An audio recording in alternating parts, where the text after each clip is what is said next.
तो चलिए फ्रेंड, जितने भी छात्र एग्जाम देने वाले हैं बिहार बोर्ड से, यहाँ पे मैट्रिक का दोस्तों मैथमेटिक्स गणित का काफी इंपोर्टेंट वायरल टाइप क्वेश्चंस लेकर आए हैं आप सभी के लिए, जो आप सभी के एग्जाम में बहुत देखने को मिलेंगे। ठीक है, इसी तरीके के आप लोगों को सेट ए, सेट बी, ए से लेकर जे तक सेट मिलेंगे दोस्तों। जो भी आप लोग का क्वेश्चन होगा सारे के सेम रहता है, ठीक है ना, सिर्फ और सिर्फ नंबरिंग में अलग रहता है। तो चलिए एक एक प्रश्न यहाँ पे देखते हैं। जितने भी छात्र बिहार बोर्ड से मैट्रिक का एग्जाम देने वाले हैं दोस्तों, मैथमेटिक्स गणित का, चाहे प्रथम पाली में दे रहे हो या फिर सेकंड पाली में, दोनों छात्रों के लिए दोस्तों एक ही प्रश्न होते हैं, एक ही सिलेबस होते हैं। ठीक है, तो चलिए एक एक प्रश्न यहाँ पे इंपॉर्टेंट रहेगा आप सभी के लिए। टोटल पूर्णांक जो होगा वो 100 मार्क्स का देखने को मिलेगा।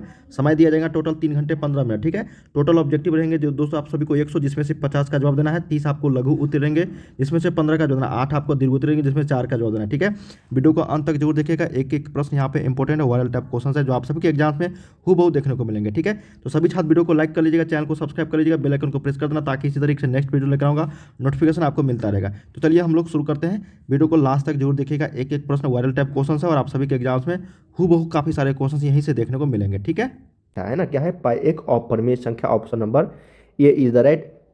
Pi is an irrational number. ठीक है, चलिए नेक्स्ट क्वेश्चन देखते हैं हम लोग। कहा गया है कि निम्नलिखित में से कौन जो है यहाँ पे अपरिमेय संख्या है। 4 ऑप्शन दिए गए हैं, तो बताओ आप लोग कौन सा अपरिमेय संख्या। ये तो कट जाएगा 1/4, तो ये हो जाएगा 1/2। ये शायद नहीं कटेगा तो √1/√5, तो 1/√5 ये, इसका मान 2 और इसका मान ये 7 से 1 तो 1। इसका मतलब ये जो है 1/√5 ये अपरिमेय संख्या ही रह जाता है।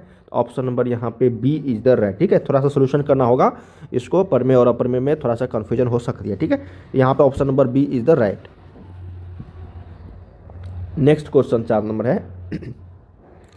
कहा गया है कि दो संख्याओं के लौसव तथा मौसव बराबर है। बिल्कुल, तो संख्याएं होगी, आप खुद से चेक कर लो दोस्तों। यहाँ पे जब दो संख्या के लौसव और मौसव अगर बराबर होंगे तो संख्या कौन सा होगा, संख्या भी क्या होगा, बराबर होगा। क्यों, एक उदाहरण लेके हम लोग समझते हैं। मान लो कि 5, ठीक है, और यहाँ पे 5 है।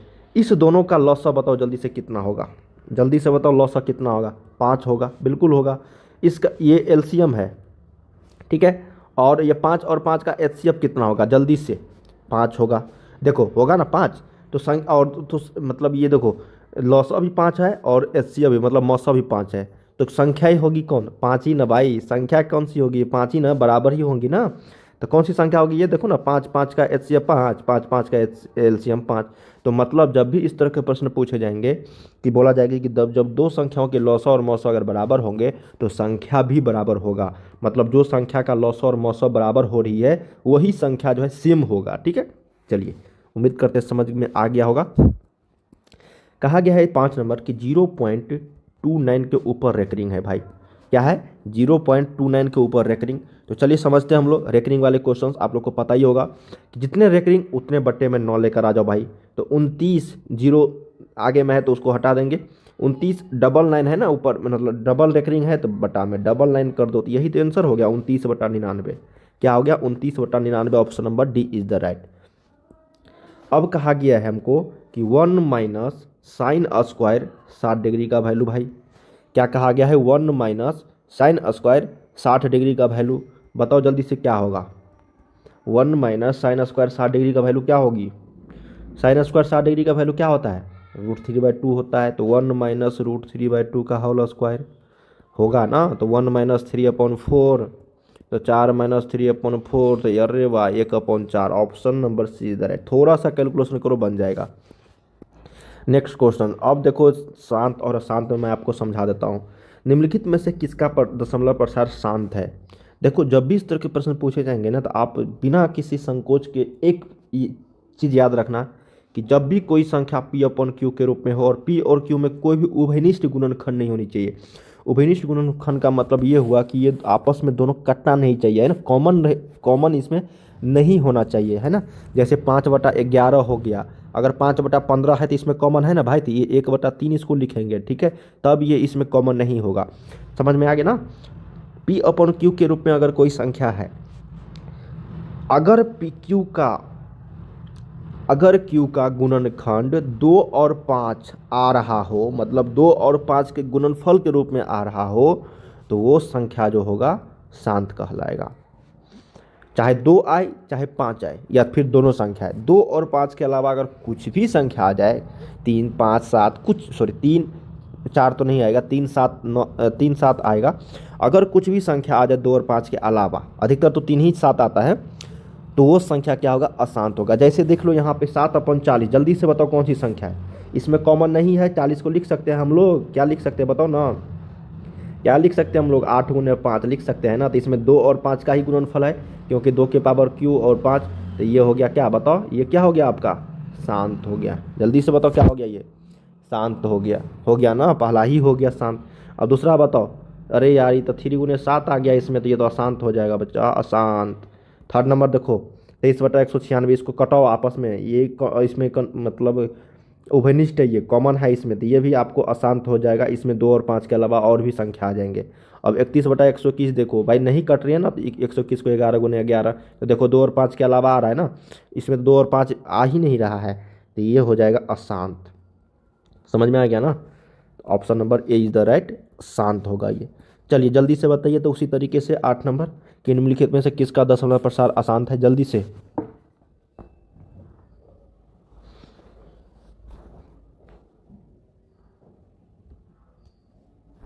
क्या होगा बताओ जल्दी से, किसका दशमलव प्रसार अशांत है।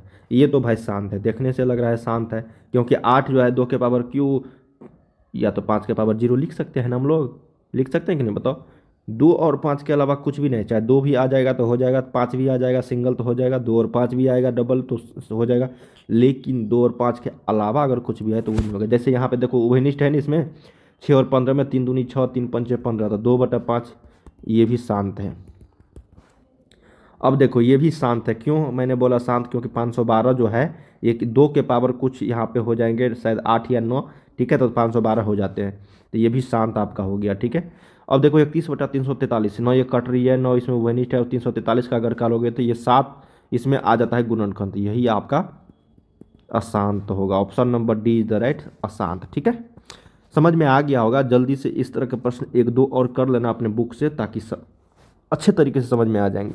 नेक्स्ट क्वेश्चन कि 400 के अभाज्य गुणनखंड में 5 का जो घातांक है वो कितने हैं। क्या क्वेश्चन है कि 400 के अभाज्य गुणनखंड में 5 का जो घातांक है वो कितना है, मतलब है ना 5 का घातांक। तो 400 का आप लोग गुणनखंड निकाल लो भाई, 200, फिर 200 100, फिर 250, फिर 225, 5 और 5, तो 5 का कितने घातांक है भाई, तो 5 गुने 5 तो 2 ही है ना। Option number A is the right, 9 का ए। 10 नंबर कहा गया है कि यदि 130 बराबर 15 गुने 8 प्लस 10, ठीक है, तथा मौसा जो है 130 और 15 का मौसा, तो मतलब देखो ये जो है a बराबर बी क्यू प्लस आर, समझ में आया ना, ये है a, ये है b, ये है q और ये है r, ठीक है भाई। तो 130 और 15 का जो HCF हो रहा है ना, 130 और 15 का जो HCF हो रहा है, वही HCF इस चारों ऑप्शन में से किसका आ रहा है। तो सोच लो भाई, 130 और 15 का HCF, सबसे पहले तो ये बताओ आप लोग 130 और 15 का HCF क्या होता है, जल्दी से बता दो क्या होगा, जल्दी से। तो वही HCF आपको किसका होना चाहिए भाई, किसका होना चाहिए बताओ, जो 4 ऑप्शन है नीचे में उसका होना चाहिए, ठीक है। जो 130 और 15 का HCF होगा वही दोस्तों यहाँ पे 15 और 10 का HCF होगा, 15 और 10 का HCF, इसलिए यहाँ पे x और y जो दिया गया, x और x के जगह पे 15 और y के जगह पे यहाँ पे 10, तो ये 15, 10 का जो HCF होगा वही HCF महत्तम समावर्तक 130 और 15 का होगा, ठीक है। समझ में आ रही ना बात। चलिए अब आप लोग इसका निकाल सकते हो, HCF क्या होगा, 5 होगा ना इसका HCF, इसका भी क्या होगा 5 होगा, ठीक है, दोनों का HCF सेम हो जाएगा। चलिए एक बार ट्राई करना, बन जाएगा। अब नेक्स्ट क्वेश्चन है भाई कि रूट अंडर 125 का परमेयीकरण गुणांक क्या है। अब परमेयीकरण गुणांक क्या होता है समझते हैं हम लोग। अब इसमें से देखो ना भाई, कौन सी संख्या को हम लोग परमेयीकरण गुणांक में लिख सकते हैं, ठीक है। रूट अंडर 2 का भी रूट अंडर 125 बनेगा, रूट अंडर 3 रूट अंडर 125 का भी बनेगा, रूट अंडर 5 तो बनेगा, लेकिन इसमें कैसे करोगे बताओ, इसमें नहीं ना कर पाओगे परमेयीकरण गुणांक। ऑप्शन नंबर डी, क्यों 5√5, क्योंकि देखो दोस्तों, अगर 5 अगर लिखा गया है तो इसका मतलब √5 गुना √5 जरूर होगा, और साथ में √5 तो लिखा ही हुआ है। अब इस तीनों को जो मल्टीप्लाई करोगे तो √125 आ जाएगा, ठीक है। देखो अगर 2 रहता है दोस्तों, 2 तो इसको हम लोग लिख सकते हैं ना, √2 गुने √2 लिख सकते हैं कि नहीं, बताओ ना। लिख सकते हैं ना, बिल्कुल लिख सकते हैं भाई। तो इसलिए यहाँ पे इसका जो है ये परमीकरण गुणांक हो जाएगा, रेशनलाइजिंग फैक्टर, ठीक है। इसी तरह से बनाए जाते हैं इस तरह के प्रश्न। निम्नलिखित में से कौन सा युग्म सह आवाज है? सह आवाज वही होता है जिसमें कोई भी कॉमन नहीं हो एक के अलावा।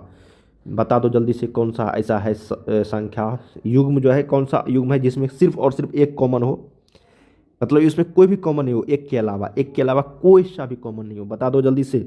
ऑप्शन नंबर ए, 9 और 16 में कोई कॉमन है? बता दो मुझे। 9 और 16 में कोई सा भी कॉमन है? नहीं ना है। 15 और 20 में तो है भाई 5। 21 और 84 में तो है 21 और 21 है ना, 21 है ना। 13 और 65 में है ना 5 या फिर 13, बिल्कुल है भाई, है कि नहीं, बताओ ना। 13 पंचे 65 है कि नहीं, इसलिए option number A is the right.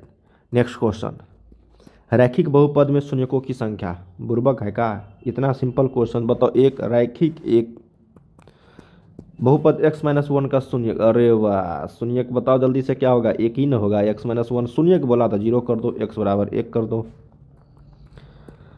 किसी द्विघात बहुपद के शून्यक यदि इतना है तो द्विघात बहुपद होगा। अरे भाई इतना सिंपल है, बताओ जल्दी से। देख लो ना भाई, अरे देख लो ना, यही ना होता है x² minus alpha plus beta into x plus alpha into beta, यही न होता है, यही न होता है द्विघात बहुपद का सूत्र। बताओ ना, द्विघात बहुपद का सूत्र जब आपको शून्यकों का शून्यक पता होते हैं तो मान लो कि ये अल्फ़ा है, ये मान लो बीटा है, तो अल्फ़ा प्लस बीटा जल्दी से बताओ क्या होगा?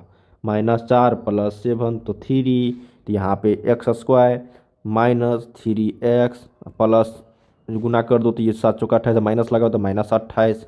इसी को लिखेंगे हम लोग x² - 3x - 28। किस ऑप्शन में भाई? Option number C. ध्यान में आया? कुछ नहीं आया? किसी द्विघात बहुपद के शून्य के यदि -4 और 7 है तो द्विघात बहुपद होगा। द्विघात बहुपद का देखो मैं इस तरीके से बताता हूँ आप सभी को, और आप सभी सोचते होंगे किसी और तरीका आप लोग बनाते होंगे कहीं और, कोई और तरीका, तो आप उससे ही बना सकते हो, कोई दिक्कत नहीं, लेकिन ये मेथड भी ट्राई जरूर करना, ठीक है। नेक्स्ट क्वेश्चन, अब देखो एक द्विघात बहुपद के शून्यकों का योग, मैं तो इतना सिंपल कर दूंगा ना भाई। लो आंसर आ गया, आंसर आ गया, लो ना, आ गया कि नहीं बताओ ना। किसी द्विघात बहुपद के शून्यकों का योग तथा गुणनफल दिया गया है तो द्विघात बहुपद होगा। अभी जस्ट मैंने बताया था x² माइनस शून्यकों का योग मतलब alpha plus beta into x plus alpha into beta. यहाँ पे लेकिन माइनस होनी चाहिए, ये ध्यान में रखना, यहाँ पे जो है माइनस होनी चाहिए, ठीक है। चलिए नेक्स्ट क्वेश्चन 17 नंबर, कहा गया है यहाँ पे कि यदि बहुपद y² - 6y + 8 के शून्यक अल्फा और बीटा है तो अल्फा इंटू बीटा का जो मान होगा वो कितना होगा? है ना अच्छा क्वेश्चन, बताओ। अल्फा इंटू बीटा जल्दी से बताओ तो क्या होता है? c/a होता है ना, c के जगह पे 8/1 तो 8 आंसर नहीं होगा? सिंपल है क्वेश्चन। बहुपद f(x) बराबर इतना तो f - 1 तो -1 सभी जगह डाल दो x के जगह, तो 3 गुने -1 का स्क्वायर -7 गुने -1 + 2, तो ये हो जाएगा 3 + 7 + 2, 7 3 10 12। Option number B is the right. बहुपद x² - 3 के शून्यक है, बहुपद x² - 3 के जो शून्यक है यहाँ पे वो कौन सा हो जाएगा? सिंपल है कि नहीं। x² - 3 बराबर 0, तो x² बराबर 3, तो x बराबर ±√3, तो ऑप्शन नंबर बी। निम्नलिखित में से कौन सा का हल है? सिंपल है भाई, 6x - 2y बराबर 0 है, बिल्कुल। 10x + 2y बराबर 32 है, तो नहीं निकालोगे यहाँ से x और y का मान? बताओ ना, x का मान y का मान हल करके नहीं निकालोगे? बिल्कुल निकाल लोगे, यानी तो ऑप्शन से मान रख दो कि कौन सा x और y का मान रखेंगे कि 0 आ जाएगा हल करके, ठीक है ना, है कि नहीं बताओ ना। तो 2 और 6 लग रहा है, x बराबर 2 और y बराबर 6, तो ऑप्शन नंबर यहाँ पे बी इज द राइट। क्यों? क्योंकि यहाँ पे 6 दूनी 12 माइनस 2 6 के 12 बराबर 0 होगा कि नहीं, माइनस में कट जाएगा, तो option number B is the right.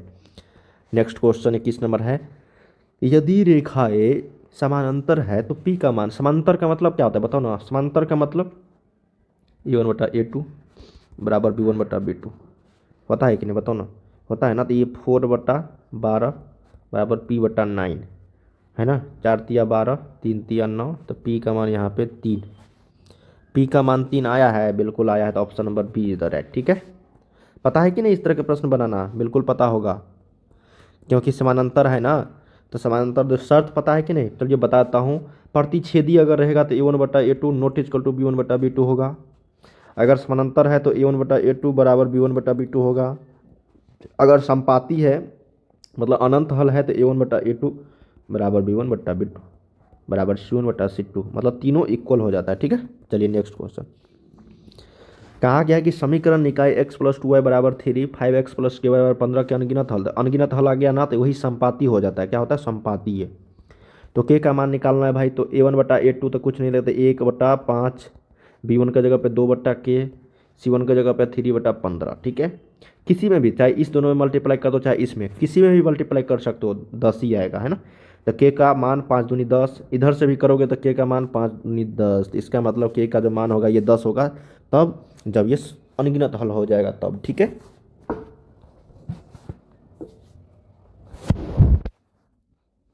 चलिए नेक्स्ट क्वेश्चन देखते हैं। 23 नंबर। कहा गया है कि निम्नलिखित में से कौन सा जो है द्विघात समीकरण है। अब द्विघात समीकरण के लिए आप लोग यहाँ पे थोड़ा सा कैलकुलेशन करना पड़ेगा कि कौन सा द्विघात समीकरण यहाँ पे हो सकता है ना। तो देखने ही से लग रहा है यहाँ पे दोस्तों कि ये 4x³ है। देखो ना, ये द्विघात समीकरण तो नहीं होगा, और ये तो होगा ही नहीं, नीचे में आ जा रहा है ना बच्चा। ये नीचे में जब आ जाता है तो इधर लेके जाएंगे तो ये 4 दूनी 8x³ हो जाएगा, तो ये भी नहीं होगा। जब इसको कैलकुलेशन करते हैं तो ये 2x² तो आ जा रहा है यहाँ पे, है ना।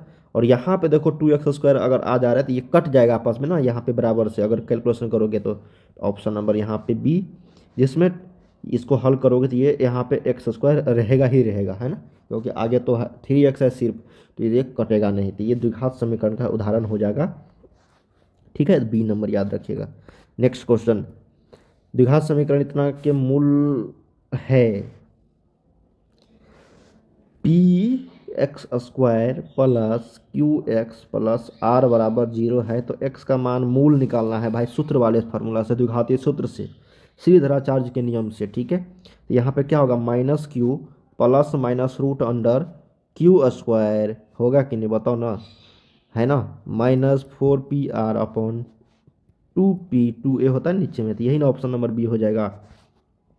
यही ना सूत्र पे आधारित है, -b, ये होता है ना सूत्र, -b plus minus root under b² minus 4ac upon 2a, होता है कि नहीं ये सूत्र। नेक्स्ट क्वेश्चन कि द्विघात समीकरण 6x² प्लस 6x + 1 बराबर 0 के मूलों की जो प्रकृति होगी वो क्या होगी, निकालो। विवेचक निकालने के लिए बोला जा रहा है यहाँ पे, d बराबर b² माइनस 4ac। क्या होगा, b के जगह पे 6 का स्क्वायर माइनस 4 गुने 6 गुने 1, तो 36 माइनस 24, तो ये 12, जो 0 से बड़ा है, तो इसका मतलब वास्तविक और असमान, वास्तविक और असमान। नेक्स्ट क्वेश्चन, समीकरण 3x² माइनस 18x प्लस 6 बराबर 0 के मूलों का जो योग है वो क्या होगा। मूलों का योग मतलब अल्फा प्लस बीटा निकाल दो भाई, तो -b अपॉन a होता है। तो -b के जगह पे -18 है तो ये +18 हो जाएगा, और a के जगह पे 3, तो 3 छके 18, तो ये +6 हो जाएगा। क्या हो जाएगा यहाँ पे, +6, न कि -6। बहुत सारे छात्र यहाँ पे कन्फ्यूजन में रहते हैं भाई, माइनस है ना, तो माइनस तो पहले से लगा, तो -b होता है, तो -18 है ना, तो प्लस हो जाएगा। नेक्स्ट क्वेश्चन कि द्विघात समीकरण के मूल एक दूसरे के व्युत्क्रम होंगे। व्युत्क्रम का मतलब समझ आ रही है ना। अगर ये मान लो कि पहला मूल अगर अल्फा है तो दूसरा हो जाएगा 1/अल्फा, अगर पहला x है तो दूसरा हो जाएगा 1/x। ठीक है, तो चलिए मैं अल्फा ही लेकर बनाता हूँ। तो हम लोग जानते हैं दोस्तों यहाँ पे कि अल्फा प्लस बीटा जो होता है -b/a, उसको छोड़ के हम लोग क्या करेंगे, अल्फा इंटू बीटा वाला लेंगे। तो अल्फा इंटू बीटा बराबर क्या होता है बताओ, c/a होता है। तो अल्फा के जगह पे अल्फा और बीटा के जगह पे 1 गुने 1/अल्फा। ठीक है, तो अल्फा से अल्फा चल गया क्योंकि ये दोनों एक दूसरे के व्युत्क्रम है। तो क्रॉस 1 बराबर c/a, तो क्रॉस मल्टीप्लिकेशन कर दो तो c बराबर a, तो यही ना ऑप्शन हो जाएगा, ऑप्शन नंबर बी, c/a। ठीक है, बहुत ही सिंपल और दिमागी वाला क्वेश्चन है, बहुत सारे छात्र इसमें फंसते हैं, इसलिए ध्यान देकर समझना। ठीक है, अब बताना। नेक्स्ट है समांतर श्रेणी के प्रश्न की समांतर श्रेणी 1/2 1 3/2 का 15वां पद क्या है। तो आसानी से नहीं निकालोगे। ए का मान यहाँ पे 1/2 है, डी का मान कॉमन डिफरेंस, एक में से अगर 1/2 जाएगा तो 1/2 ही होगा, ठीक है। तो और एन एन का मान यहाँ पे 15 है, तो टी 15 का मान नहीं निकालोगे, ए प्लस 14 डी निकालोगे कि नहीं बताओ ना। ए का मान 1/2 प्लस 14 गुने 1/2 है ना, तो 7। तो ये 1/2 14/2 तो 15/2 किस ऑप्शन में बताओ, option number B is the right. Simple था कि नहीं। एक बार फिर से समझते हैं बहुत सारे छात्रों को नहीं। देखो ए का मान यहाँ पे 1/2 है, डी मतलब कॉमन डिफरेंस निकालना है 1/2, एन का मान यहाँ पे 15 है, तो टी 15 मतलब टी हमको निकालना है यहाँ पे 15वां पद लास्ट पर, टी एन लिख सकते हो आप लोग। तो ये होता है a plus n minus 1 into d. तो एन के जगह पर अगर 15 माइनस 1 रखेंगे तो 14 आ जाएगा, तो ए प्लस 14 डी डायरेक्ट मैंने लिख दिया और मान पुट कर दो, आंसर आ जाएगा। कहा गया है कि निम्नलिखित में से कौन सा समांतर श्रेणी में नहीं है। समांतर श्रेणी में देख लो ना भाई, नहीं है। 8 14 8 6 6 6 ये तो है, शायद ये नहीं है दोस्तों। देखो ना 10 में से 4 गया 6, 10 में से 15 में से 10 गया 5, अरे यार 6 आ गया 5 5 5, इसका मतलब यही नहीं है। समांतर श्रेणी में ये नहीं है। अगर 4 नहीं रहता यहाँ पे तो हो जाता, लेकिन 4 ऑलरेडी है, तो इसका मतलब ये समांतर श्रेणी में नहीं है। Option number D. कहा गया है दोस्तों यहाँ पे कि यदि किसी समांतर श्रेणी का पहला पद 9 एवं सारवंतर -3 हो, तो इसके प्रथम 12 पदों का जो योगफल होगा वो कितना होगा। बहुत ही सिंपल है कि नहीं बताओ ना, बता दो तो जल्दी से। ए का मान 9 है, ठीक है, डी का मान -3 है, तो इसके प्रथम 12 मतलब एन का मान 12 है। तो एस एन वाले फार्मूला पर नहीं निकालोगे, n/2 तो 9 n/2 का मतलब 12/2 into 2a plus n minus 1 into D, ठीक है। तो ये 6 हो जाएगा, 9 दूनी 18 प्लस 11 गुने -3 होगा कि नहीं बताओ। ये 6 18 ये हो जाएगा माइनस आपको कितना 33, तो ये हो जाएगा कितना बताओ। 6 गुने 18 में से 33 किया तो 15, तो 15 छक -15, तो ये हो जाएगा -15 छक्के 90, तो -90 हो जाएगा। ऑप्शन नंबर सी यहाँ पे राइट हो जाएगा, प्रथम 12 पदों का योगफल, ठीक है। चलिए नेक्स्ट क्वेश्चन। कहा गया कि समांतर श्रेणी इतना का कौन सा पद 170 है, मतलब एन का मान निकालना, तो ए का मान 17 है, डी का मान भी 17 है क्योंकि 17 का पहाड़ा है, और टी एन का मान मतलब लास्ट जो है 170 है। निकाल दो ना, 170 बराबर ए, तो 17 plus n minus 1 into D, ठीक है। इधर आ जाओ तो ये 153 n माइनस 1 और ये इधर 17 लेके आ जाते हैं, तो 17 9 में, तो n माइनस 1 बराबर 9, तो n का मान यहाँ पे 10, 10वां पद होगा कि नहीं, बिल्कुल होगा। नेक्स्ट क्वेश्चन, समांतर श्रेणी में पदों की संख्या बताइए। तो ए का मान यहाँ पे 51 है, डी का मान कितना होगा बताओ, -3 होगा ना।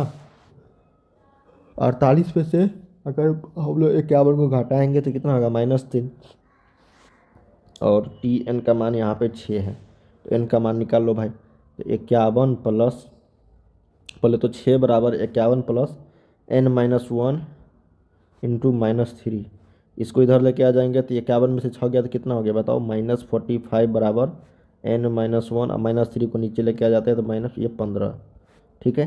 तो n माइनस 1 बराबर 15, तो इधर लेके जाएंगे तो n का मान यहाँ पे 16, मतलब 16वां जो है यहाँ पे पद, इसमें टोटल पद कितने होंगे 16 होंगे, ठीक है।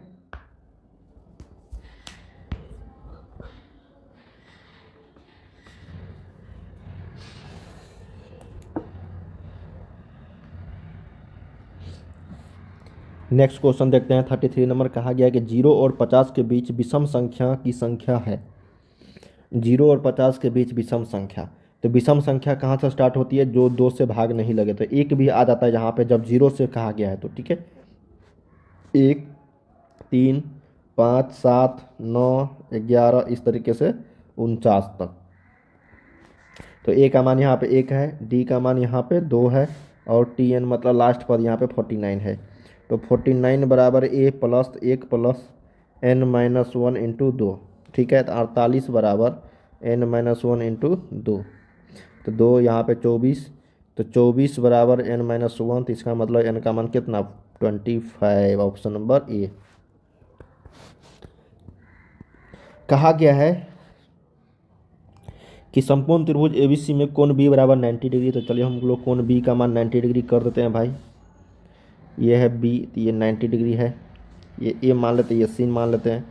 ए बी का मान यहाँ पे √15 है बिल्कुल। बी सी का मान यहाँ पे चलो 1 देते हैं, तो ए सी का मान 4 भी है। अरे तो कहा गया कि tan ए का मान, तो tan ए का मान नहीं निकालोगे रे बुर्बक।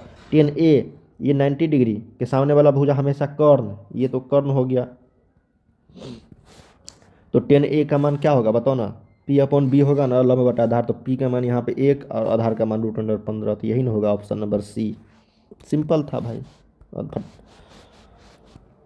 कहा गया है कि यदि कोसेक थीटा या फिर फाई बराबर के, तो कॉस फाई का मान, इतना सिंपल है बताओ।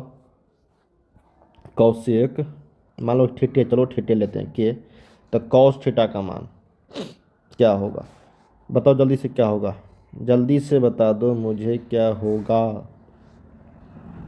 नहीं बताओगे, नहीं बताओगे का, बता दोगे ना। चलो साइन थीटा का मान 1/k आ गया था। कॉस थीटा का मान होता है √1 - sin स्क्वायर थीटा, तो √1 - 1/k का स्क्वायर, ये हो जाएगा k² - 1/k square root under में। तो रूट अंडर को हटाओगे तो √k² - 1 ऊपर में बटा में k, तो ऑप्शन नंबर बी है कि नहीं बताओ ना, है ना। सिंपल सिंपल तो नहीं था, लेकिन दिमागी क्वेश्चन था, थोड़ा सा घुमाऊ क्वेश्चन था और बन जाता आसानी से। ठीक है, क्या किया मैंने, देखो कौशिक फाई बराबर के था, तो उसको हम लोग पता है कि कौस का जो मान होता है वो कभी भी कौशिक में नहीं आ रहा आता है। ठीक है, इसको हम लोग साइन में बदल सकते थे कौशिक का। तो हम लोग जानते थे कौशिक थीटा बराबर 1/sin थीटा होता है, तो बस लिख दिया 1/sin थीटा इसके बदले में। अब हम लोग क्या किया, साइन थीटा को इधर लेके आ गया और के को नीचे लेकर आ गया, तो साइन थीटा बराबर 1/k आ गया कि नहीं बताओ ना, आ गया ना। अब हम लोग को पता चल गया कि कॉस थीटा का मान जो होता है 1 - sin स्क्वायर थीटा होता है रूट अंडर में, है ना। होता है कि नहीं, बिल्कुल होता है। तो यही मान हम लोगों ने यहाँ पे रख दिया और निकल गया। Option number B is the right. 1/sec theta, जल्दी से नहीं बता दोगे, जल्दी से बता दोगे कि नहीं, बिल्कुल बता दो कॉस थीटा का मान। चलिए 38 नंबर बता दो, यदि कॉस थीटा बराबर 1/2 हो तो कॉसेक थीटा का मान क्या होगा। यदि कॉस थीटा का मान 1/2 है तो कॉसेक थीटा का मान, जल्दी से नहीं बता दोगे, जल्दी से बताओ ना, बिल्कुल बता दोगे भाई। ठीक है, तो कॉस थीटा का मान 1/2 है, तो ये B/H हो जाता है, तो P का मान आ जाएगा यहाँ पे √3। तो कॉसेक थीटा का जो मान होगा वो आपको होता है P/H/P, तो H का मान यहाँ पे 2 है और P का मान √3। तो निकाल सकते हो आप लोग इस तरीके से भी, या फिर आप एक और तरीका निकाल सकते हो यहाँ पे कि कॉस थीटा का मान कितने डिग्री के बराबर होता है बताओ ना, 60 डिग्री। तो कॉसेक 60 डिग्री का मान डायरेक्ट लिख दो 2/√3। ठीक है, चलिए नेक्स्ट क्वेश्चन यहाँ पे 39 नंबर कहा गया है कि यदि थीटा बराबर 45 डिग्री तक sec theta plus cosec theta का मान क्या हो। तो सेक 45 का मान कितना होता है बताओ ना, सेक 45 √2, कोसेक 45 √2 होगा कि नहीं। सेक 45 का मान होता है √2 और कोसेक 5 का मान √2, तो दोनों को जोड़ देंगे। 40 नंबर है कि यदि √3 10 a - 3 बराबर 0 तो a का मान, बिल्कुल सही है भाई। √3 10 a बराबर, इधर लेके जाएंगे तो 3 डायरेक्ट लिख दिया मैंने। अब क्या करेंगे, 10 a का मान 3/√3, तो इसको कटेंगे तो √3, तो इसका मान 1060, तो a का मान यहाँ पे 60 डिग्री। नेक्स्ट क्वेश्चन यहाँ पे है कि सेक 35 और कोसेक 55, देखो ना 35 और 55 का जोड़ो कितना होता है, 90 होता है, तो एक का मान एक का स्क्वायर, तो एक ही आएगा। निम्नलिखित में देखो, जब इस तरह के प्रश्न देखो कैसे बनाया मैंने, जब भी इस तरह के प्रश्न पूछे जाएंगे, चाहे साइन और कॉस रहे, टेन और कॉट रहे, सेक और कोसेक रहे, अगर दोनों का एंगल, दोनों का अगर डिग्री जो है यहाँ पे, वो दोनों को जोड़ के अगर 90 डिग्री हो रही है, और हमेशा 90 डिग्री ही होती है, आप लोगों को आंसर आएगा ए। जैसे ही 90 डिग्री हो गया तो एक आएगा। क्यों हो गया पता है ना, 90 - थीटा, ये सेक 90 - थीटा कोसेक थीटा होता है, बस उसी में बनता है ये। ठीक है, क्यों, क्योंकि देखो ना सेक 90 - 35, सॉरी कितना घटाएंगे तो 35 आएगा, तो 55, और ये कोसेक 55 है। ठीक है, तो सेक 90 - थीटा होता है कोसेक थीटा, तो ये कोसेक, और थीटा के जगह पे 55, तो कोसेक 55 कट जाएगा, तो एक ही ना बचेगा, एक का स्क्वायर एक। सिंपल है भाई। चलिए नेक्स्ट क्वेश्चन देखते हैं हम लोग कि निम्नलिखित में से किसका मान सबसे अधिक है, बता दो इसमें से किसका मान सबसे अधिक है। साइन 0 तो 0 होता है, ठीक है। कॉस 60 1/2 होता है, कॉस 45 1/√2 होता है, और कोट 45 1 होता है। इसमें से सबसे ज़्यादा कौन है बता दो, सबसे ज़्यादा मान किसका है? इसी का ना है, कोट 45 का। Option number C is the right. Sine 30 degree का वैल्यू बताओ जल्दी से, 1/2। कॉस स्क्वायर थीटा -1 क्या होता है? Sine square theta. नहीं, माइनस साइन स्क्वायर थीटा होता है कि नहीं बताओ ना। 44 का ए हो जाएगा, हो जाएगा ना, होगा कि नहीं होगा बताओ ना। क्योंकि हम लोग जानते हैं दोस्तों sine square theta plus cos square theta बराबर 1 होता है, ठीक है। तो इसको इधर लेके गया ना, तो ये हो जाएगा माइनस साइन स्क्वायर थीटा, ठीक है। चलिए नेक्स्ट क्वेश्चन कि 1 माइनस सेक स्क्वायर थीटा गुने कॉट स्क्वायर थीटा। तो 1 माइनस सेक स्क्वायर थीटा होता क्या है बताओ ना? टेन स्क्वायर थीटा होता है, और ये आपको sorry minus tan square theta होता है गुने कॉट स्क्वायर थीटा। तो tan square theta into cot square theta कितना? 1, तो -1। Option number C. Next question कि साइन अल्फा गुने कॉट अल्फा। तो साइन अल्फा गुने कॉट अल्फा, तो ये तो कैलकुलेशन करना होगा क्योंकि इसका तो सूत्र नहीं होता है। तो चलिए साइन अल्फा को रहने देते हैं, कॉट अल्फा को लिखते हैं कॉस अल्फा बट्टा साइन अल्फा, क्योंकि सूत्र होता है इसका साइन अल्फा गया तो cos alpha. Option number B. यदि थीटा बटा 5 बराबर 12 डिग्री, तो इधर लेके थीटा बराबर 60 डिग्री हो जाएगा। तो 3 गुने cosec square 60 degree, cosec square 60 degree. Cos 60 degree का मान बताओ? 2/√3 होता है ना। तो 2/√3 तो हो जाएगा 4/3। तो 3 से 3 गया, तो ऑप्शन नंबर। नेक्स्ट क्वेश्चन यहाँ पे हम लोग देखते हैं 48 नंबर। कहा गया है भाई कि यदि sine x plus sign square x बराबर 1 हो तो cos square X plus cos के पावर 4x बराबर का मान क्या होगा? सिंपल और इम्पोर्टेंट प्रश्न है, बहुत ही शानदार है।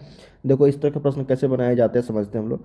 साइन एक्स प्लस, इसको हम लोग क्या करेंगे, देखो साइन एक्स, ठीक है, इधर लेके जाएंगे इसको 1 माइनस साइन स्क्वायर एक्स। बताओ क्या होगा मान जल्दी से? कॉस स्क्वायर एक्स होगा कि नहीं? इसका मतलब साइन एक्स का जो मान है वो कॉस स्क्वायर एक्स के बराबर है। अब हम लोग क्या करेंगे यहाँ पे, कॉस स्क्वायर एक्स प्लस, इसको लिख सकते हैं ना, कॉस स्क्वायर एक्स का होल स्क्वायर लिख सकते हैं, बिल्कुल लिख सकते हैं। तो कॉस स्क्वायर एक्स की जगह पे क्या है? Sine x. तो साइन एक्स का यहाँ पे स्क्वायर, तो साइन एक्स का स्क्वायर करेंगे तो क्या होगा? साइन स्क्वायर एक्स होगा। तो sine square X plus cos square एक का मान कितना? 1। तो option number C is the right, ठीक है। एक बार और देख लेना, बाइक करके समझ में आ जाएगी। नेक्स्ट है यहाँ पे कि निम्नलिखित में से कौन सा कोसेक 60 का मान बराबर है? तो कोसेक 60 का जो मान बराबर है वो किसके बराबर है? उल्टा तो है पता साइन 60 का, लेकिन बराबर किसके है भाई? बता दो जल्दी से। कोसेक 60 का जो मान है वो किसके बराबर है? सबसे पहले तो जान लेते हैं हम लोग कोसेक 60 का मान होता क्या है। 2/√3 होता है ना। तो ये हो जाएगा सेक 30 का मान। क्या हो जाएगा? ये सेक 30 का मान। तो 49 का यहाँ पे ऑप्शन नंबर ए हो जाएगा, सेक 30, ठीक है। कोसेक 60 डिग्री के बराबर जो मान होगा वो सेक 30, इसका भी मान 2/√3। इसका तो मान होता है √3/2 ना, इसका तो मान √3 और इसका मान तो होता है आपका √3, ठीक है। चलिए लास्ट क्वेश्चन है 50 नंबर। इसके बाद 51 से हम लोग नेक्स्ट वीडियो में कवर करेंगे। यदि cosec theta minus cot theta बराबर x, तो कोसेक थीटा का मान क्या होगा? क्या होगा बताओ? यदि cosec theta minus cot theta बराबर x है तो कोसेक थीटा का मान, देखो दोस्तों एक सूत्र जानते हैं हम लोग, cosec square theta minus cot square theta बराबर 1 होता है कि नहीं? ये आपको देखो ना, ए स्क्वायर माइनस बी स्क्वायर वाले पे फॉर्मूला पे आ रही है ना।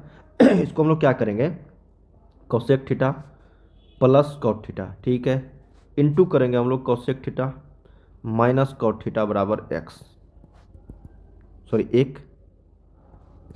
इसका मान x दिया गया है क्वेश्चंस में, ठीक है। तो ये हो जाएगा cosec theta plus cot theta बराबर, इधर लेके चल जाएंगे तो ये 1/x आ जाएगा। अब हम लोग को देखो 2 आ गया यहाँ पे, हमको निकालना है कोसेक थीटा। ये समीकरण 1 मान लेते हैं, ये समीकरण 2 मान लेते हैं।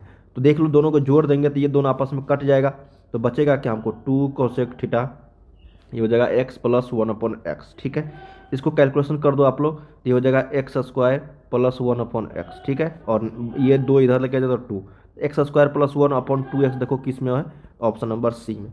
देखो क्या किस तरीके से किया मैंने, एक बार फिर से समझते हैं हम लोग, ठीक है। हम लोग जानते हैं cosec square theta minus cot square theta जो होता है वो 1 के बराबर होता है। A square minus B square वाले फॉर्मूला पे हम लोगों ने कर दिया इसको। Cosec theta minus cot theta बराबर एक्स है, तो इधर लेके जाएंगे तो 1/x हो जाएगा। एक बार देख लेना बाइक करके दोस्तों, समझ में आ जाएगी आपको बहुत अच्छी तरीके से, ठीक है। तो कोसेक थीटा का मान हो जाएगा यहाँ पे